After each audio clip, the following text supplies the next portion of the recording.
नमस्कार, खरी खरी में आपका स्वागत है। मैं हूं मृगेन सिंह। आज हम चर्चा करेंगे कि मंगलवार को एक बार फिर पदोन्नति में आरक्षण को लेकर हाई कोर्ट में सुनवाई होगी। हाई कोर्ट ने पिछले 16 अक्टूबर को हुई सुनवाई में कहा था कि हम 28 को सुबह 11:30 बजे से लेकर पूरे दिन सुनवाई करेंगे और ज़रूरत पड़ी तो 29 को भी सुनवाई करेंगे। इसका मतलब है कि हाई कोर्ट जो सुनवाई की प्रक्रिया पूरी कर लेगा। फैसला 28-29 को देता है या फैसला सुरक्षित रखा जाता है, इस पर तो न्यायालय का निर्णय के बाद ही पता चलेगा। लेकिन इतना तय है कि कल यानी मंगलवार को सुनवाई पूरी हो जाएगी। उसके बाद फैसला माननीय न्यायालय को लेना है कि इस मामले में क्या करना है, पदोन्नति में आरक्षण होना चाहिए या नहीं होना चाहिए। लेकिन जिस तरह से 16 अक्टूबर को न्यायालय का रुख था, मध्य प्रदेश के मुख्य न्यायाधीश जस्टिस संजीव सचदेवा और जस्टिस विनय सराफ का, उससे ऐसा लगता है कि मध्य प्रदेश में कर्मचारियों को सशर्त पदोन्नति की अनुमति मिल सकती है। इसीलिए न्यायालय ने कहा था कि आप जब भी 28-29 को आएँ या बताएं कि किस तरह लोगों को प्रमोशन देंगे, क्योंकि XY का जो उल्लेख किया गया था कि उसमें मतलब है कि जिस संवर्ग में जितने लोग हैं उतने लोगों को ही पदोन्नति दी जाएगी। मतलब 16% जो अगर अनुसूचित जात के लिए हैं तो उसमें उससे ज़्यादा नहीं होगा, अनुसूचित जनजाति के लिए 20% हैं तो उससे ज़्यादा नहीं होगा, और बाकी तो आरक्षण है ही नहीं है। पदोन्नति केवल अनुसूचित जात जनजाति के लिए है। पदोन्नति में पिछड़ा वर्ग का कहीं उल्लेख नहीं है कि पदोन्नति में आरक्षण पिछड़े वर्ग के लिए नहीं है। तो इस कारण के 2 वर्ग को ही पदोन्नति। तो इस कारण मुझे लगता है कि जो हाई कोर्ट ने कहा था कि आप कैसे पदोन्नति देंगे वो हमें बंद लिफाफे में दीजिए, तो मुझे लगता है कल मध्य प्रदेश सरकार के प्रतिनिधि वहाँ बंद लिफाफे में अपना प्रस्तुत करेंगे कि हम किस तरह से पदोन्नति में आरक्षण दें। आपको ध्यान होगा कि जिस तरह से जैसे हाई कोर्ट का रुख थोड़ा सा लचीला हुआ था पदोन्नति में आरक्षण पर सुनवाई के दौरान 16 अक्टूबर को, और उसमें पार्सल रिलीफ जो दी थी उससे सरकार काफ़ी उत्साहित है। उसके बाद हाई कोर्ट की सुनवाई के बाद अगले ही दिन राज्य के मुख्य सचिव अनुराग जैन ने आज सभी विभाग के अधिकारियों की बैठक बुलाकर उसमें विस्तार से तैयारी की और सभी जितने विभाग हैं वहाँ सबसे कहा कि आप पूरा एक खाका बनाइए कि किस तरह से हम पदोन्नति देंगे, किस वर्ग को कहाँ कितनी पदोन्नति देंगे, चाहे प्रदेश स्तर पर हो, जिला स्तर, पूरी तैयारी करने के लिए सब विभागों को कहा गया था। मुझे लगता है कि मुख्य सचिव के निर्देश पर लगभग सभी तैयारियाँ पूरी हो गई हैं।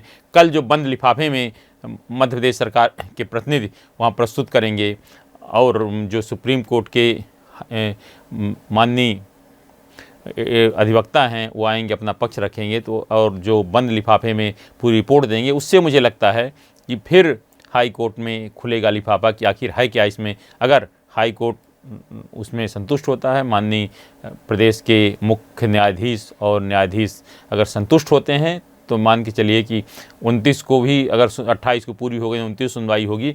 अब फैसला 29 को होगा या 1-2 दिन या सुरक्षित रखा जाता है बाद में होगा। लेकिन मुझे लगता है कि जिस तरह से पार्सल रिलीफ जो मिली थी और उसमें जो मध्य प्रदेश सरकार के महाधिवक्ता की तरफ से एक प्रेस नोट भी जारी किया गया था जिसमें कहा था कि पार्सल रिलीफ मिल गई और उम्मीद है कि अगली बैठक में इस मामले में कुछ न कुछ फैसला हो जाएगा। अब देखिए फैसला क्या होता है, इस पर सबकी निगाहें लगी हुई हैं। लेकिन मध्य प्रदेश सरकार के जो बंद लिफाफे में पूरी रिपोर्ट तैयार की गई है मुख्य सचिव अनुराग जैन के निर्देश पर, उसमें हर वर्ग को कितना पदोन्नति देंगे, कितने पद है, कितने पदोन्नत होंगे, वो सब चीज़ का उल्लेख किया गया है। अब कल जब बंद लिफाफा खुलेगा उसके बाद हाई कोर्ट क्या निर्णय देता है, इस पर सबकी निगाहें रहेंगी, क्योंकि मध्य प्रदेश के 4 से 5 लाख कर्मचारियों से जुड़ा मामला है। क्योंकि पिछले 2016 के बाद कर्मचारियों की पदोन्नति पूरी तरह से बंद है। कर्मचारी यह भी चाहते हैं कि जिस तरह से गजटेड अफसरों के लिए DSP से एडिशनल SP या आपके डिप्टी कलेक्टर से एडिशनल कलेक्टर के लिए होता है कि पदोन्नति देते जाए जिसके जो पद पर हैं, वो प्रक्रिया भी लागू की जा सकती है। लेकिन मध्य प्रदेश सरकार ने अभी वह प्रक्रिया भी लागू नहीं की है।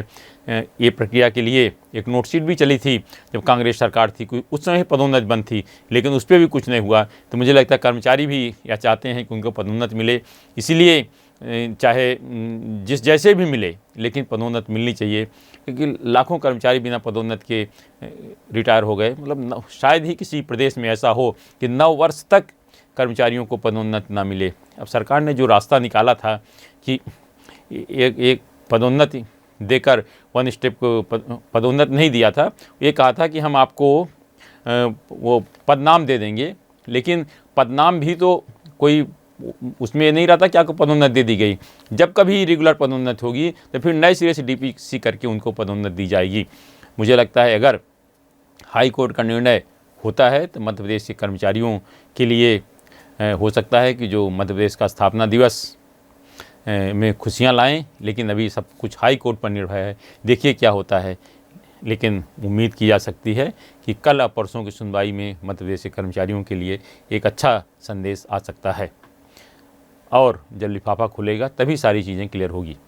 आज सिर्फ इतना ही। इस तरह से खबरों में जुड़े रहने के लिए हमारे चैनल पब्लिक वाणी को आप सब्सक्राइब करिए। आपके पास भी यदि कोई खबर है तो हमें ज़रूर बताएं, क्योंकि हमारा नाम है पब्लिक वाणी।